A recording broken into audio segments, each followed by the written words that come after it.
or whatever. If it's too good to be true, it is. Listen to the words of God. Well, we have some applications that we want to talk about this morning. This is the worst case scenario for the young man.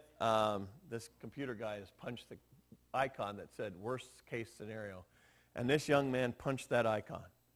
We have heard the worst case scenario. He has gone looking for trouble. The husband has not stayed home and paid attention. The wife comes out looking for trouble, and they found trouble. This is the worst case scenario. This paragraph uses a particular case of temptation, adultery. Okay? May not be yours, may not be mine, but it's a particular case.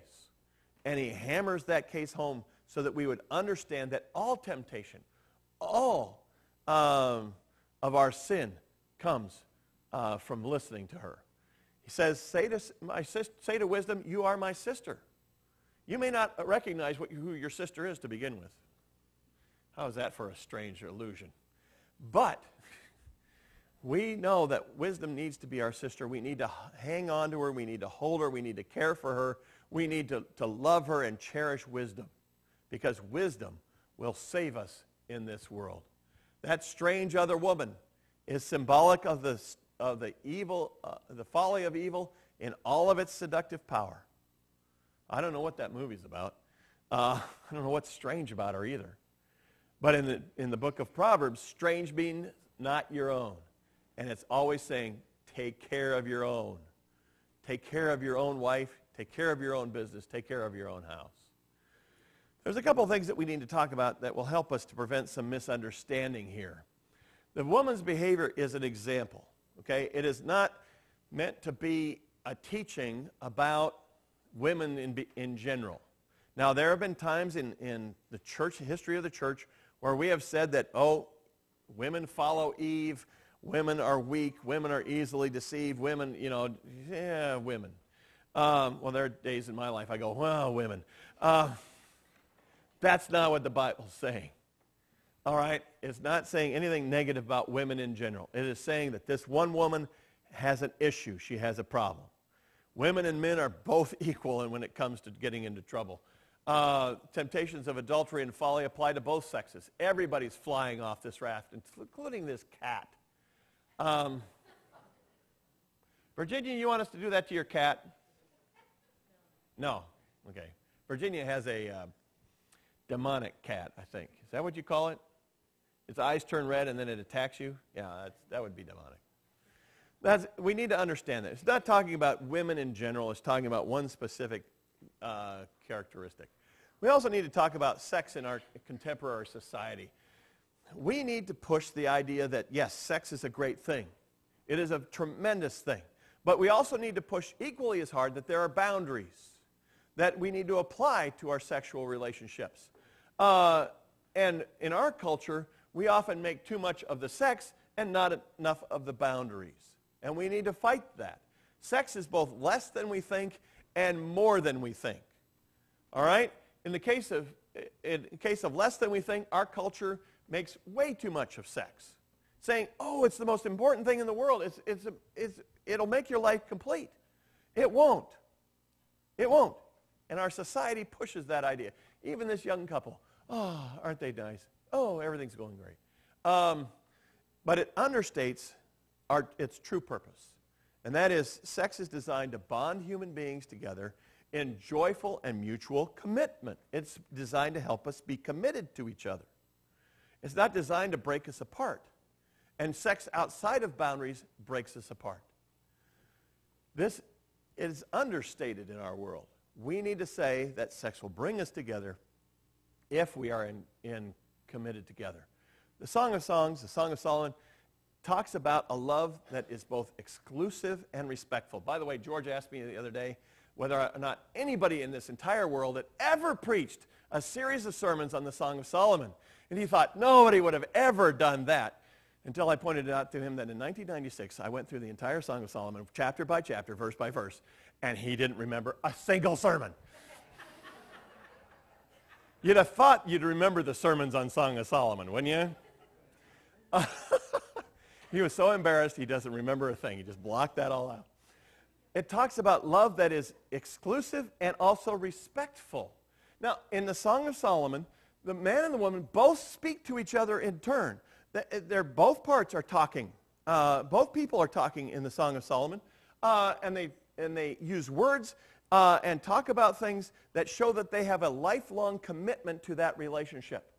And it is a great relationship that they intend to last for as long as they both shall live. But in Proverbs, in this particular chapter, only the woman speaks. We don't hear the young man. And I think that shows something that's wrong in this relationship. When only one side speaks, when there is no mutuality, when there is no respect for each other, then only one side is heard. And she only praises the experience of sex. In the Song of Solomon, all of the relationship, even the fight that they have right in the middle, is said to be good. Moreover, when sex is isolated from a relationship, when it doesn't matter who the partner is, when it ignores boundaries, sexual expression can backfire in very dangerous ways. I was, a number of years ago, I was reading Rolling Stone magazine, which is really a paragon of Christian virtue. They did a study, and they found out that sex breaks up relationships. The average relationship only lasted a day after uncommitted sex. But when there is sex, when there is a relationship, when there is commitment, then sex can be a wonderful thing. But even the secular world recognizes that it's going to backfire if we don't have the commitment that God offers. There is a sense in which adultery, in which this case of adultery is also symbolic of all of our temptations to evil. This is just one example of what can happen in a Christian's life. And just as the sin of adultery sets anything related to self, its wants, its desires in place of God, so sin can also place its desires in place of God as well. I want books. Therefore, I want books more than God. And God says, no, I am the one who fulfills your life, not the things that you buy or the things you want. God wants us to have fulfillment in marriage. I hate to tell you this, but divorces among evangelical Christians, among committed Christians who say they're committed, who come to church, who exactly like we are, is the same as everybody else. The divorce rates are the same. I think that there might be a couple reasons, and I was reading about these this week. One was that they said the commitment to save sex to marriage inevitably encouraged young Christians to marry for sex. We place so much on not doing it that we say, doing it is the greatest thing ever, and therefore marriage must always be about sex. And we have, in trying to get children to abstain, young people to abstain, we have actually forced them to think that marriage is only about sex. And we need to watch out for that.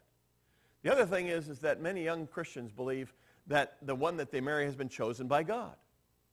Well, and there are some cases, and there are some senses, yes, that person has been chosen by God for you, but they are not the most perfect person in the world. They are a real person. And we can give our young people the idea that that person that God has chosen for you will make you happy, healthy, and wise. No, they might make you breakfast, but they are a real person. And they're not someone that, this chosen wonder that will help me be happy all my life. We might give our young people that idea, and we need to be careful about that. The exaltation of feelings of love may lead young believers to think that there are no larger matters, and to ignore those larger matters. Matters about choosing a person because they would make a good life partner. Choosing a person because they are your friend, because you have shared values, because you have shared dreams, because you have lots of things in common, because your backgrounds are similar. We need to help our young people to be friends, and then sex might come along.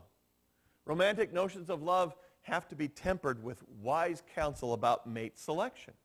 Who we pick is important. And in our society, we have ignored that, and we've gone all the way to this saying, sex is the only thing that matters, keep it out of, your relationships until you get married, and we ignore